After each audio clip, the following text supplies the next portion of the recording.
ഈശോയിൽ പ്രിയപ്പെട്ടവരെ, ഇന്ന് മനോഹരമായൊരു ദിവസമാണ്. പുതുഞായറായും ദൈവകരുണയുടെ തിരുനാളായും നമ്മളിന്ന് ആഘോഷിക്കുകയാണല്ലോ. ഈശോ തൻ്റെ തിരുവിലാവിലെ മുറിവിനെ ലോകം മുഴുവൻ്റെ മുമ്പിൽ വെളിപ്പെടുത്തുന്ന, തോമാസ് ലീഹായിലൂടെ വെളിപ്പെടുത്തുന്ന മനോഹരമായ ദിവസം. വിശുദ്ധ ഫൗസ്റ്റീനായിലൂടെ ദൈവം ഈശോ വെളിപ്പെടുത്തിയ ദൈവകരുണയുടെ തിരുനാൾ ആഘോഷിക്കപ്പെടുന്ന ദിവസം. ഈശോ വിശുദ്ധ ഫൗസ്റ്റീനോട് ഇങ്ങനെ പറയുന്നുണ്ട്: എൻ്റെ ഹൃദയം ഞാൻ കുത്തി തുറക്കപ്പെടാൻ വേണ്ടി അനുവദിച്ചത് അത് നിനക്ക് വേണ്ടിയാണ്. മനുഷ്യ മക്കളോടുള്ള അടങ്ങാത്ത സ്നേഹത്തെ പ്രതിയാണ് ഞാൻ എൻ്റെ ഹൃദയം കുത്തി തുറക്കപ്പെടാനായിട്ട് അനുവദിച്ചത്. കർത്താവിൻ്റെ കുത്തി തുറക്കപ്പെട്ട ഹൃദയത്തിലെ മുറിവിൽ നിന്ന് രണ്ട് പ്രകാശരശ്മികൾ ഒഴുകിയിറങ്ങുന്നതായി ദൈവകരുണയുടെ ഛായാചിത്രത്തിൽ കാണാൻ സാധിക്കും. അത് നമ്മുടെ ആത്മാവിനെ നീതീകരിക്കുന്ന കർത്താവിൻ്റെ ചങ്കിലെ രക്തവും വെള്ളവുമാണെന്ന് വിശ്വവിശുദ്ധ ഫൗസ്റ്റീന പുണ്യവതിയോട് വെളിപ്പെടുത്തുന്നുണ്ട്. ഈ ഒരു കാലഘട്ടത്തിൽ മറ്റേത് കാലഘട്ടത്തെക്കാൾ ഉപരി, മറ്റേത് സമൂഹത്തെക്കാൾ ഉപരി നമ്മുടെ സമൂഹത്തിൽ ഈ കാലഘട്ടത്തിൽ ദൈവകരുണയുടെ സന്ദേശത്തിന്, ദൈവകരുണയുടെ ആത്മീയതയ്ക്ക്, ദൈവകരുണയുടെ തിരുനാളിന്, പ്രാർത്ഥനകൾക്ക് വലിയ പ്രാധാന്യം കൂടിക്കൂടി വരുന്നത് കാണാൻ സാധിക്കും. റോമിലെ ബൈബിൾ പഠന കാലയളവിൽ വിശുദ്ധ ഫൗസ്റ്റീന പുണ്യവതിയുടെ കബറിടത്തിലേക്ക്, പോളണ്ടിലാണ് സ്ഥിതി ചെയ്യുന്നത്, ആ കബറിടത്തിലേക്ക് ഒരു തീർത്ഥാടനം നടത്തുവാനായിട്ടൊരു അവസരം കർത്താവ് ഒരുക്കുകയുണ്ടായി. ഞാൻ അവിടെ ചെന്നപ്പോൾ ഞാൻ കണ്ട മനോഹരമായൊരു കാഴ്ചയുണ്ട്.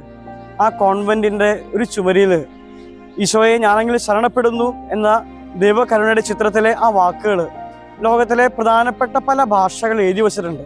പ്രധാനപ്പെട്ട ഭാഷകൾ എന്ന് പറയുമ്പോൾ ദൈവകരുണയുടെ ആത്മീയത പ്രചരിക്കുന്ന, ആഴത്തിൽ വേരോടുന്ന അനേകം പ്രധാനപ്പെട്ട ഭാഷകളിൽ അത് എഴുതി വച്ചിട്ടുണ്ട്. അതിലൊരു ഭാഷ നമ്മുടെ മലയാള ഭാഷയിലാണ്.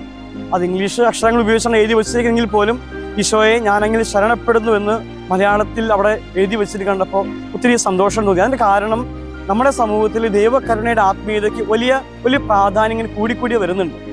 പ്രിയപ്പെട്ടവരെ, എന്തുകൊണ്ടാണ് ഈ കാലഘട്ടത്തിൽ കർത്താവിൻ്റെ കരുണ ഇത്രമാത്രം നമ്മുടെ നാട്ടിൽ ഉദ്ഘോഷിക്കപ്പെടുന്നതും കർത്താവിൻ്റെ കരുണയുടെ തിരുനാളിന് ഇത്രമാത്രം പ്രാധാന്യം? അത് പരിശുദ്ധാത്മ പ്രേരണയെ സംഭവിച്ച കാര്യമാണ്. അത് എന്തുകൊണ്ടാണ് ചോദിച്ചാൽ, ഈ ദൈവകരുണയുടെ സന്ദേശങ്ങൾ കർത്താവ് വിശുദ്ധ ഫൗസ്റ്റീനയ്ക്ക് കൊടുത്ത ആ കാലഘട്ടത്തെ പരിശോധിക്കുമ്പോഴാണ് ഇന്നത്തെ പ്രസക്തി നമുക്ക് മനസ്സിലാക്കാൻ സാധിക്കുക. അച്ഛൻ അവിടെ ദൈവകരുണയുടെ ഒരു തീർത്ഥാടന കേന്ദ്രത്തിൽ വിശുദ്ധ ഫൗസ്റ്റീനായുടെ കബറിടത്തിലേക്ക് പോയപ്പോൾ അതിനുശേഷം അവിടെ പ്രാർത്ഥന കഴിഞ്ഞതിന് ശേഷം പോകുന്നത് അതിനടുത്തായിട്ട് സ്ഥിതി ചെയ്യുന്ന ഓഷ്വിറ്റ്സ് എന്ന പറയുന്ന തടങ്കൽ പാളയത്തിലേക്കാണ്. രണ്ടാം ലോക മഹായുദ്ധ കാലഘട്ടത്തിൽ രാഷ്ട്രീയ എതിരാളികളെ, പ്രത്യേകിച്ച് യഹൂദരെ കൊല്ലാൻ വേണ്ടി ജർമ്മൻ ഭരണാധികാരിയായിരുന്ന ഹിറ്റ്ലർ, നാസികൾ പോളണ്ടിൽ സ്ഥാപിച്ച ഒരു തടങ്കൽ പാളയമാണ് ഈ ഓഷ്വിറ്റ്സിലെ ഈ തടങ്കൽ പാളയം. കോൺസെൻട്രേഷൻ ക്യാമ്പുകളൊക്കെ അതിനെ പറയും. യൂറോപ്പിന്റെ പല ഭാഗങ്ങളിൽ ഇതുപോലെ കോൺസെൻട്രേഷൻ ക്യാമ്പുകൾ ഹിറ്റ്ലർ സ്ഥാപിച്ചിട്ടുണ്ട്. അതിൽ ഏറ്റവും വലിയൊരു ക്യാമ്പ് ഈ പോളണ്ടിലെ ഓഷ്വിറ്റ്സ് എന്നൊരു സ്ഥലത്താണ്. അത് വിശുദ്ധ ഫൗസ്റ്റീനയുടെ കബറിടത്തിൽ ഏകദേശം 1 മണിക്കൂർ യാത്ര ചെയ്ത് എത്തിപ്പെടാവുന്ന ദൂരത്താണ് ഈ തടങ്കൽ പാളയം സ്ഥിതി ചെയ്യുന്നത്. ഈ തടങ്കൽ പാളയം നിർമ്മിക്കുന്ന അതേ സമയത്താണ്, അതേ കാലയളവിലാണ് ഈശോ 1 മണിക്കൂർ മാത്രം അകലെയുള്ള ഈ കോൺവെന്റിൽ വിശുദ്ധ ഫൗസ്റ്റീനായ ദൈവകരുണയുടെ സന്ദേശങ്ങൾ വെളിപ്പെടുത്തി കൊടുത്ത് പരിശീലിപ്പിക്കുന്നത്.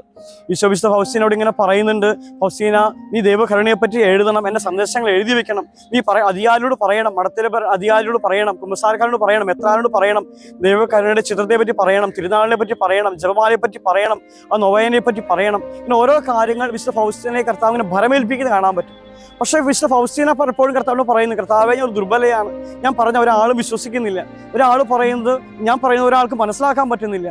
പലപ്പോഴും എന്നെ ഒരു മായദർശനക്കാരിയായിട്ടാണ് എല്ലാവരും കണക്കാക്കുന്നത്. കർത്താവെ, കുറച്ചും കൂടി കഴിവുള്ള ആരെങ്കിലൊക്കെ അങ്ങ് ഉപയോഗിക്കുന്നത് കുറച്ചും കൂടി നന്നായിരിക്കും. അങ്ങനെ പദ്ധതി നടപ്പാവാൻ വേണ്ടി കുറച്ചും കൂടി കഴിവുള്ള, കാര്യങ്ങൾ പറഞ്ഞ് ഫലിപ്പിക്കാൻ അറിയാവുന്ന ഒരാളെ ഉപയോഗിച്ചാൽ നന്നായിരിക്കുന്ന ഫൗസ്റ്റീന പലപ്പോഴും കർത്താവിന് മുമ്പിൽ എളിമപ്പെടുന്നത് കാണാൻ പറ്റും. പലപ്പോഴും ഒഴികഴിവ് ചോദിക്കുന്നത് കാണാൻ പറ്റും.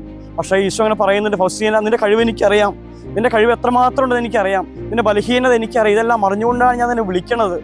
എല്ലാം ചെയ്യാൻ ശക്തിയുള്ളവനിൽ ഇനിയും പൂർണ്ണമായി ആശ്രയിക്കാൻ നിനക്ക് പറ്റാത്ത എന്തുകൊണ്ടാണെന്ന് എനിക്ക് മനസ്സിലാവുന്നില്ലെന്ന് കർത്താവ് ചോദിക്കുന്നുണ്ട് ഫൗസ്റ്റീന പുണ്യവതിയോട്. ഫൗസ്റ്റീനയുടെ കർത്താവിന് ഓരോ കാര്യങ്ങൾ പറഞ്ഞ് വല്ലാതെ ധൃതിപ്പെടുന്നത് കാണാൻ പറ്റും.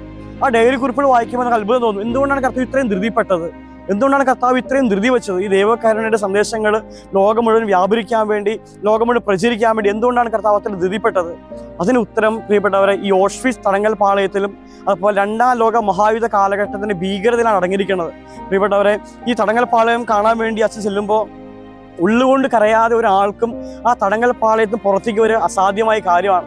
അവിടെ ചെല്ലുമ്പോൾ കാണുന്ന ഭീകരമായ കാഴ്ചകളുണ്ട്. ഏകദേശം 11 ലക്ഷത്തോളം ആളുകളെ ആ കോൺസെൻട്രേഷൻ ക്യാമ്പിൽ അവിടെ വെച്ച് മാത്രം കൊന്നു കളഞ്ഞിട്ടുണ്ട്.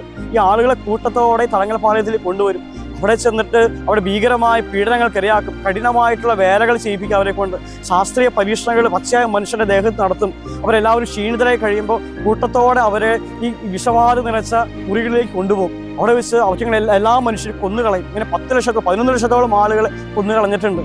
പ്രിയപ്പെട്ട, അവിടെ ചെല്ലുമ്പോൾ കാണുന്ന ഭീകരമായ കാഴ്ചകൾ, ഒരു സ്ഥലത്ത് കൊച്ചു കുഞ്ഞുങ്ങളെ ചെരുപ്പുകളൊക്കെ ഇങ്ങനെ കൂമ്പാര പോലെ കൂട്ടിയിട്ടിരിക്കുകയാണ്.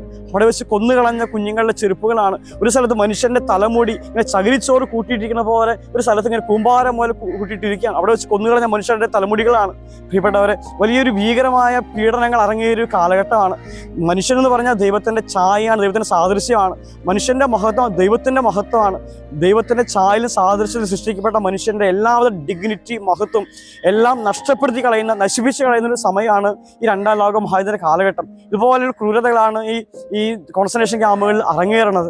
വലിയ ശക്തിയോടെ തിന്മ ലോകത്ത് രംഗപ്രവേശനം ചെയ്യുമ്പോൾ കർത്താവിൻ്റെ കരുണയ്ക്ക് വേണ്ടി കെട്ടിക്കിടന്ന് നിലവിളിച്ച് പ്രാർത്ഥിച്ച് ലോകത്തിൻ്റെ പാപത്തിന് പരിഹാരം ചെയ്യുന്ന, കർത്താവിൻ്റെ കരുണയ്ക്ക് വേണ്ടി നിലവിളിച്ച് പ്രാർത്ഥിക്കുന്ന ചെറിയ കൂട്ടായ്മകൾ ഈ ലോകം മുഴുവൻ ഉണ്ടാകണമെന്ന് കർത്താവ് ആ കാലഘട്ടത്തിൽ ആഗ്രഹിച്ചു. അതുകൊണ്ടാണ് കർത്താവ് വിശുദ്ധ ഫൗസ്തീനയുടെ മുമ്പിൽ അത്രയും ധൃതിപ്പെട്ട് സംസാരിച്ചത്. കർത്താവ് അത്രയും ധൃതി വെച്ചത് അതിനു വേണ്ടിയിട്ടാണ്. ഈ 2ാം ലോക മഹായുദ്ധ കാലഘട്ടത്തിൽ സമയമായപ്പോഴേക്കും ലോകത്തിൻ്റെ പല ഭാഗങ്ങളിൽ, പ്രത്യേകിച്ച് യൂറോപ്പിൽ ദൈവകരുണയ്ക്ക് വേണ്ടി പ്രാർത്ഥിക്കുന്ന ചെറിയ പ്രാർത്ഥനാ കൂട്ടായ്മകൾ രൂപപ്പെട്ടിരുന്നു. കർത്താവിൻ്റെ കരുണയുടെ തിരുനാൾ പ്രാദേശികമായിട്ട് ആഘോഷിക്കപ്പെടാൻ തുടങ്ങിയിരുന്നു. 1938 വിശുദ്ധ ഫൗസ്തീന മരിക്കുന്നു. ദൈവകരുണയുടെ സന്ദേശങ്ങൾ അത് എഴുതി പൂർത്തിയാവുന്നു. കൃത്യം 1939 2ാം ലോക മഹായുദ്ധ കാലഘട്ടം ആരംഭിക്കും. പ്രിയപ്പെട്ടവരെ, വലിയ ശക്തിയോടെ തിന്മ ലോകത്ത് രംഗപ്രവേശനം ചെയ്യുന്ന ആ കാലഘട്ടത്തിൽ കർത്താവിൻ്റെ മുമ്പിൽ കെട്ടിക്കിടന്ന് നിലവിളിച്ച് കർത്താവിൻ്റെ കരുണയ്ക്ക് വേണ്ടി പ്രാർത്ഥിക്കുന്ന ചെറിയ സമൂഹങ്ങൾ, കൂട്ടായ്മ ഇല്ലായിരുന്നെങ്കിൽ തിന്മയ്ക്ക് ലഭിക്കാൻ ഇടയുണ്ടായിരുന്ന പ്രഹരശേഷി നമ്മൾ ചിന്തിക്കുന്നതിലും അപ്പുറത്താകുമായിരുന്നു. 2ാം ലോക മഹായുദ്ധത്തിലൂടെ മനുഷ്യവംശത്തിനുണ്ടാകാമായിരുന്ന ഒരു ഹാനി, ഒരു ദുരന്തം, അത് നമ്മൾ ചിന്തിക്കുന്നതിനേക്കാൾ അപ്പുറത്താകുമായിരുന്നു. ഈ കരുണയ്ക്ക് വേണ്ടി നിലവിളിച്ച് അവരുടെ പ്രാർത്ഥനയും പരിഹാരമാണ് ഈ തിന്മയുടെ ശക്തിയെ അത് ലിമിറ്റ് ചെയ്തത്. ഈ ഒരു കാലഘട്ടത്തിൽ കർത്താവിൻ്റെ കരുണയ്ക്ക് വേണ്ടി പ്രാർത്ഥിക്കാൻ അനേകം മക്കളെ, അനേകം കൂട്ടായ്മകളെ ദൈവം ഒരുക്കുന്നുണ്ട്, പ്രേരിപ്പിക്കുന്നുണ്ട്. കർത്താവ് അതിനുവേണ്ടി ഒരുക്കുന്നുണ്ട്. അതിന് പുറകിലെ കാരണം ഇതൊരു പക്ഷേ മനസ്സിലാക്കാൻ പറ്റണമെന്നില്ല. നാളെ നമുക്ക് മനസ്സിലാക്കാൻ സാധിക്കും. എന്തുകൊണ്ടാണ് ഈ കാലഘട്ടത്തിൽ കർത്താവിൻ്റെ കരുണയ്ക്ക് വേണ്ടി പ്രാർത്ഥിക്കുവാൻ കർത്താവ് നമ്മെ പ്രേരിപ്പിക്കുന്നത്? ഈ തിരുനാൾ, ദൈവകരുണയുടെ തിരുനാൾ ആഘോഷിക്കാൻ കർത്താവ് ഇത്രമാത്രം പ്രേരണ കൊടുക്കുന്നത് എന്തിനു വേണ്ടിയാണ്? അത് നാളെ നമുക്ക് മനസ്സിലാക്കാൻ സാധിക്കും. ഇതൊന്നൊരു പക്ഷേ മനസ്സിലാക്കാൻ പറ്റണമെന്നില്ല. പ്രിയപ്പെട്ടവരെ, ഈ നാളുകളിൽ കർത്താവിൻ്റെ കരുണയ്ക്ക് വേണ്ടി പ്രത്യേകമായിട്ട് പ്രാർത്ഥിക്കാം. നമുക്കറിയാവുന്നതും അറിഞ്ഞുകൂടാത്തതുമായ അനേകം പ്രതിസന്ധികൾ ഈ ലോകത്തുണ്ട്. നമ്മൾ കടന്നു പോകുന്ന അനേകം വിഷമകരമായ കാര്യങ്ങളുണ്ട്. കർത്താവിൻ്റെ കരുണയുടെ ഇടപെടൽ ആവശ്യമായ അനേകം മേഖലകളുണ്ട്. അവയുടെ എല്ലാത്തിൻ്റെയും മേൽ, നമ്മുടെ മേൽ, നമ്മുടെ കുടുംബത്തിൻ്റെ മേൽ, തിരുസഭയുടെ മേൽ, ഇടവകയുടെ മേൽ, യുവജനങ്ങളുടെ മേൽ, കുഞ്ഞുങ്ങളുടെ മേൽ, ഭാര്യ ഭർത്താക്കന്മാരുടെ മേൽ, ദമ്പതികളുടെ മേൽ, കുടുംബങ്ങളുടെ മേൽ കർത്താവിൻ്റെ വലിയ കരുണയുണ്ടാകാൻ വേണ്ടി, തിരുസഭയുടെ മേൽ, വൈദികരുടെ മേൽ, സന്യസ്തരുടെ മേൽ കർത്താവിൻ്റെ വലിയ കരുണയുണ്ടാകാൻ വേണ്ടി നമുക്ക് പ്രത്യേകമായി ഈ ദിവസങ്ങളിൽ പ്രാർത്ഥിക്കാം. ദൈവകരുണയുടെ തിരുനാളിൻ്റെ എല്ലാവിധ പ്രാർത്ഥനകളും എല്ലാവിധ അനുഗ്രഹങ്ങളും ഒത്തിരി സ്നേഹത്തോടെ നേരുന്നു. ഇന്നേ ദിവസം കർത്താവ് എല്ലാവരും സമൃദ്ധമായിട്ട് അനുഗ്രഹിക്കട്ടെ. പ്രത്യേകിച്ച് ഇന്നേ ദിവസം കർത്താവിൻ്റെ കരുണയെ മഹത്വപ്പെടുത്തുന്ന, കർത്താവിൻ്റെ കരുണയ്ക്ക് മുമ്പിൽ വണങ്ങുന്ന എല്ലാവരെയും കർത്താവ് ശക്തമായ അഭിഷേകത്താൽ, കരുണയാൽ ആവരണം ചെയ്യപ്പെട്ട് പ്രത്യേകമായി പ്രാർത്ഥിക്കുന്നു. കർത്താവ് എല്ലാവരെയും സമൃദ്ധമായി അനുഗ്രഹിക്കട്ടെ. നമ്മുടെ കർത്താവ് ഈശോ മിശിഹായുടെ കൃപയും പിതാവായ ദൈവത്തിൻ്റെ സ്നേഹവും പരിശുദ്ധാത്മാവിൻ്റെ സഹവാസവും നാം എല്ലാവരോടും കൂടെ, ഇത് കേൾക്കുന്നവർ കൂടെ, ഇന്നേ ദിവസം കർത്താവിന് കരുണയെ പ്രകീർത്തിക്കുന്നവർ കൂടെ ഉണ്ടായിരിക്കട്ടെ, ഇപ്പോഴും എപ്പോഴും എന്നേക്കും. ആമേൻ.